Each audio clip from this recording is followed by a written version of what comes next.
ममता बॅनर्जी यांचे लोकसभेतील 28 पैकी 20 खासदार फुटले. मात्र त्यांनी तृणमूल काँग्रेस या मूळ पक्षावर आणि चिन्हावर दावा न करता त्रिपुरातील nationalist citizen party of India या छोट्या पक्षामध्ये विलीन होण्याचा निर्णय घेतला. महाराष्ट्रामध्ये शिवसेना आणि राष्ट्रवादी हे पक्ष फोडून मूळ पक्ष ही फुटीर गटांचेच असल्याचं भाजपने सिद्ध करून दाखवलं होतं.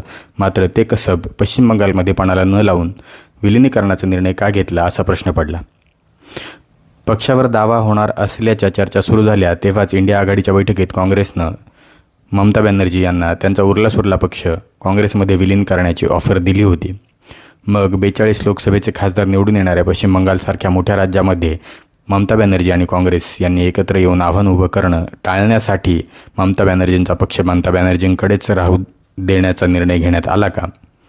की महाराष्ट्रामध्ये शिवसेना फोडून मूळ पक्षही एकनाथ शिंदे यांचाच असल्याचा निर्णय घडवून आणला. मात्र आता एकनाथ शिंदेच भाजपसाठी डोकेदुखी ठरू लागले.